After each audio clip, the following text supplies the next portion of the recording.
김계홍의 인생 스케치.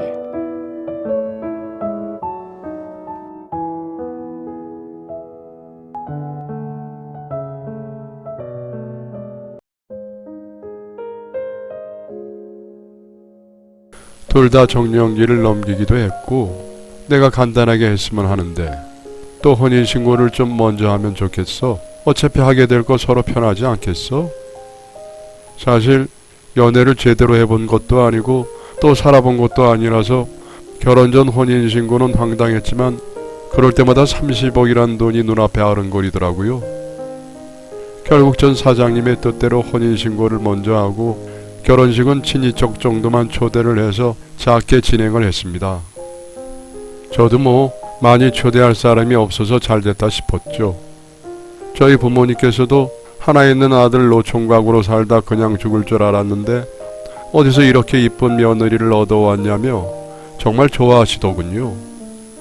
한 건 없지만 이제라도 효도를 하는 것 같아서 나름 기뻤습니다. 신혼집은 출근하기 용이하게 회사에 가까운 곳으로 잡았고요. 그것 또한 사장님께서 집을 얻어주셨습니다. 태어나서 그렇게 궁궐 같은 집은 처음이어서 사실 많이 놀랬지만 티를 내면 촌스러울까봐 숨겼는데요. 화장실이 제 방보다 더 큰 걸 보고 역시 부자들은 다르구나 하는 걸 느꼈습니다. 그때부터 전 삶의 만족도가 아주 크게 올라가게 되었던 것 같아요. 난생 처음으로 몇천만 원짜리 명품도 좀 걸쳐보고 하고 싶었던 취미인 골프도 배워보고 골프장 여기저기 다녀보면서 정말 호화로운 생활을 즐길 수 있었고 전 매우 행복했습니다. 부모님께도 용돈 두둑히 드리고 그러니 오랜만에 아들 목도 했다 싶었죠.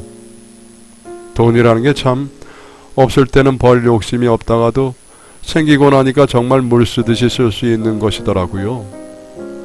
없던 욕심들도 생겨나서 정말 해보지 못한 것들 이것저것 쓸모없는 일까지 다 해보면서 태어나서 처음으로 미친듯이 돈을 써왔던 것 같습니다. 그래도 남는 통장 잔고에 저는 아마 그때 확실히 눈이 돌아간 듯 했습니다. 앞서 말씀드린 대로 아내에게 크게 연애 감정이 든 건 아니어서 설레거나 그렇지는 않았지만 둘 다 성격 거슬리는 것 없이 잘 지냈습니다.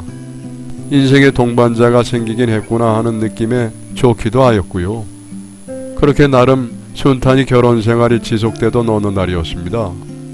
아내와 꽤 친해질 쯤이었어요. 말이 좀 이상하긴 하지만 저희는 서로를 거의 모른 채 결혼했으니까요. 그래서 결혼 후 같이 살게 되어 서로 더 많은 대화도 하고 그럴 때였는데요. 아내가 갑자기 평소와 다르게 벌벌 떨면서 부르는 겁니다. 여보, 할 말이 있어요. 그리고선 정말 큰 고민이 있다며 저에게 비밀을 지켜줄 수 있겠냐며 먼저 운을 띄우더라고요. 저 또한 심각해져서 무슨 일인지 말해봐요 하고 저 또한 진지해져서 이야기를 들어봤습니다. 그런데 아내가 꺼낸 말들은 가히 충격적이었습니다. 사실 우리 엄마가 나를 무척 싫어해요.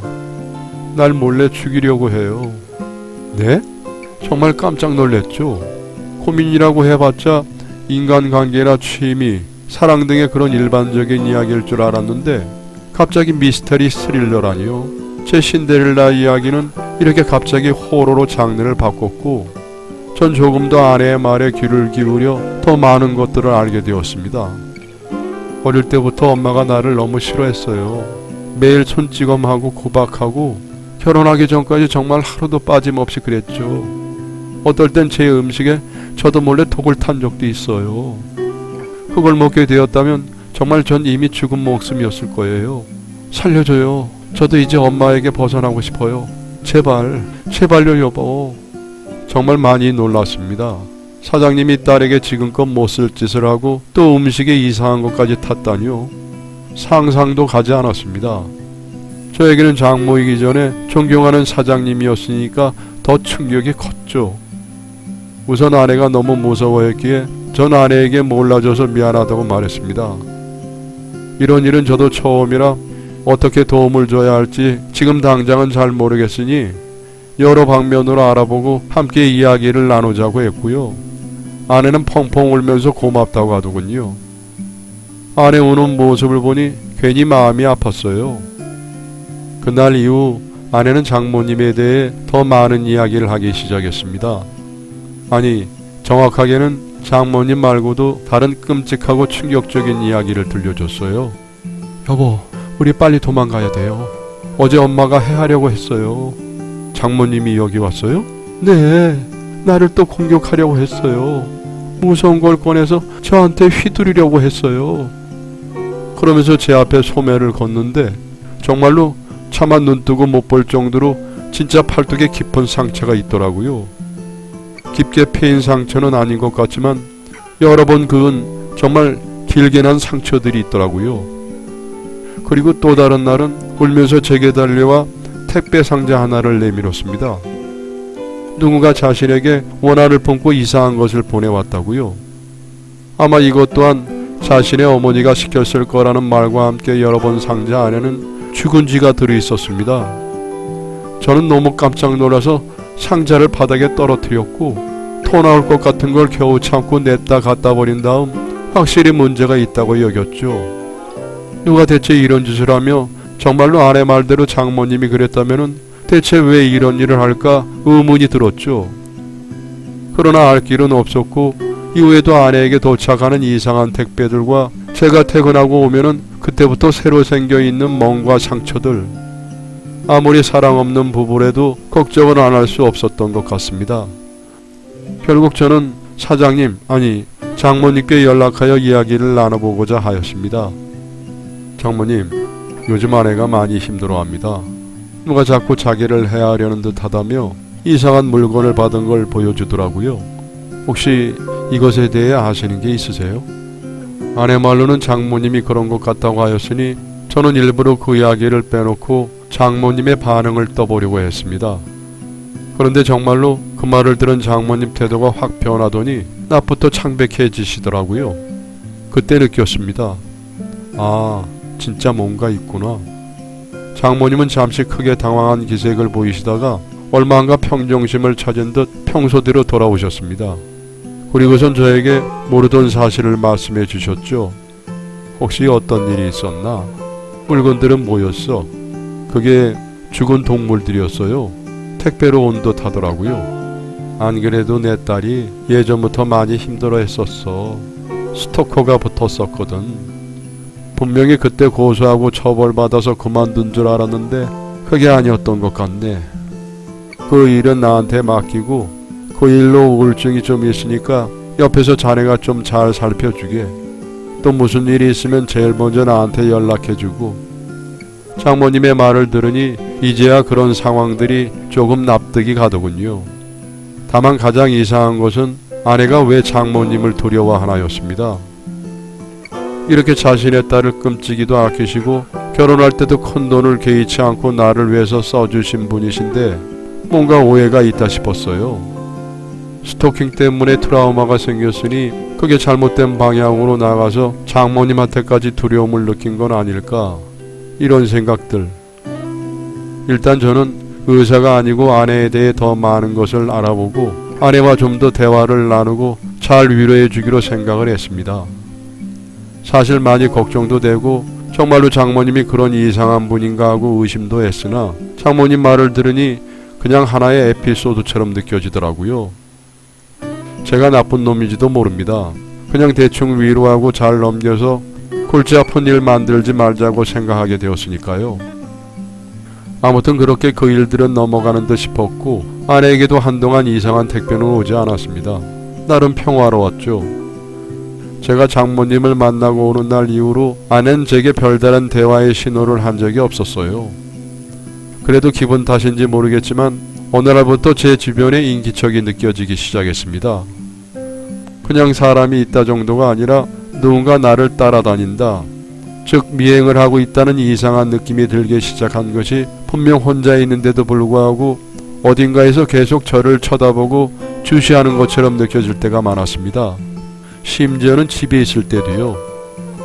아내가 워낙 그런 말을 많이 하니 나까지 피해망상이 생겨버린 건가 싶어서 안정제 비슷한 것도 사다 먹어보고 게임을 미친 듯이 집중하고 하루를 보내는 일도 많았지만 여전히 그러한 호기심은 저에게서 떨어지지 않았습니다.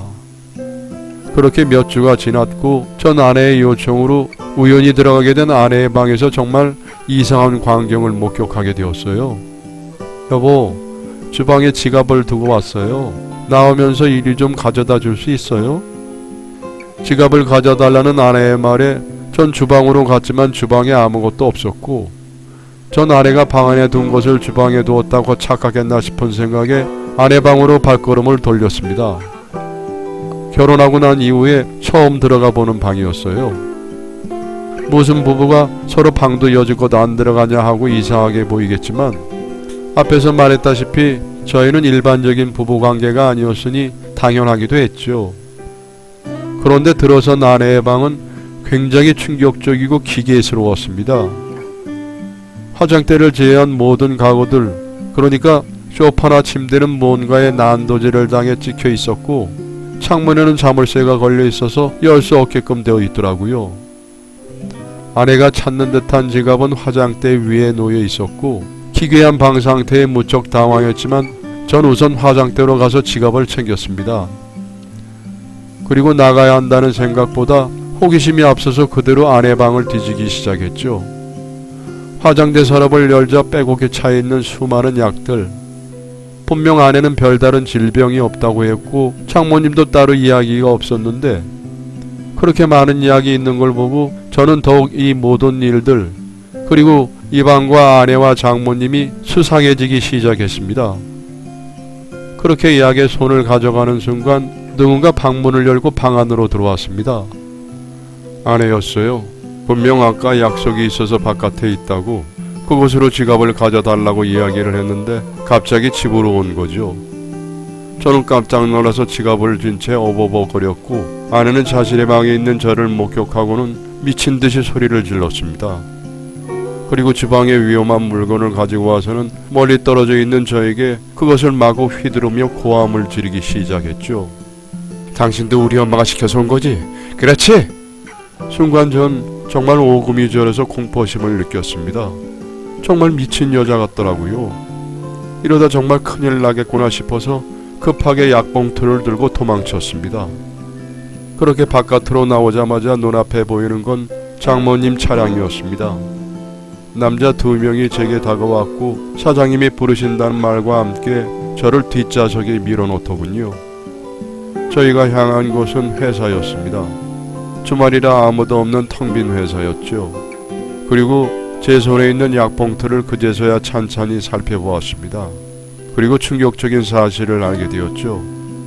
약과 함께 들어있던 처방전에는 처음 보는 질병 코드와 이런 게 적혀 있었습니다.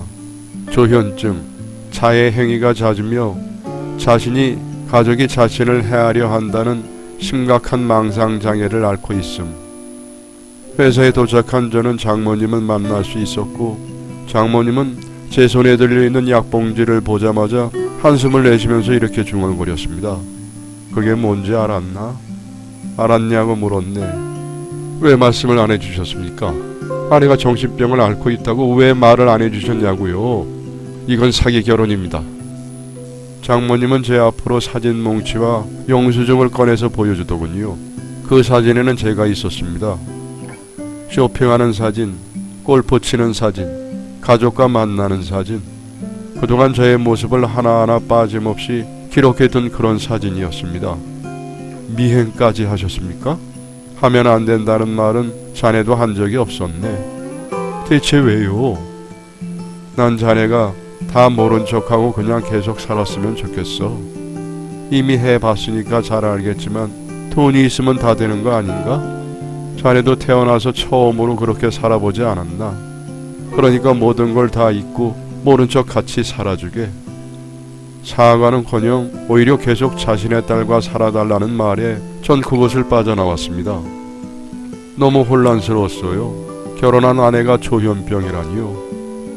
그렇다면 지금껏 해왔던 일들을 모두 아내가 했다는 이야기인데 무서워서 어떻게 같이 삽니까? 전 차장님께 전화를 해서 지금까지의 상황을 물어보았습니다. 차장님은 한숨을 내쉬면서 자기가 미안하다고 잘못했다고 그리고 제가 워낙 둔해서 몰랐지 회사에서는 이미 몇몇 사람을 제외하고 알만한 사람들은 다 알고 있었다는 것이었습니다. 전 워낙 사람들과 말을 안 하니까 그런 소문을 몰랐고 또 친한 사람들도 말이 없으니 알려주는 사람도 없었기에 바보같이 걸려든 겁니다. 전 당장 신혼집에서 짐을 빼고 이혼 소송을 걸었습니다.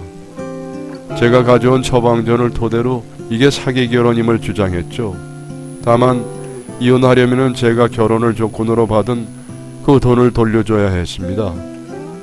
그 과정에서 저에게 엄청난 빚이 생겼지만 소정의 보상비를 받아서 파산은 겨우 면할 수 있었습니다. 제 전 아내의 정신병이 어머니에 관한 망상증 쪽으로 발달이 되어 있어서 같이 사는 게 무척 힘들었다고 하더군요. 그렇다고 간병인을 쓰거나 입원을 시키고 독립을 시키면 소문으로만 떠돌던 딸이 정신병이 있다더라, 그게 사장님과 연관이 있다 하더라는 말이 사실이 되어버리니 그렇게도 못했다고 합니다. 그래서 이런저런 방법을 생각하다가 결국 결혼을 해서 집에서 분리시키는 것이었다고 합니다. 왜 저에게 이걸 말해주는 사람이 없었는지 원통하기도 하지만 제가 이걸 다 알면서도 돈 받고 결혼했다는 소문도 동시에 있었다더군요.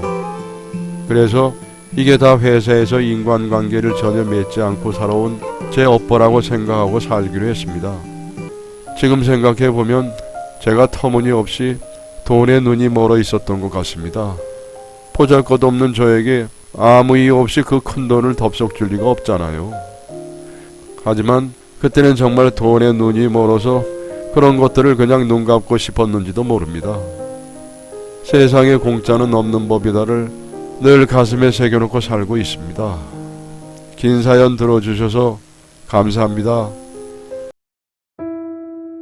여러분의 사연을 기다리고 있습니다. 내용은 제한이 없습니다. 구독과 좋아요는 저에게 많은 힘이 됩니다.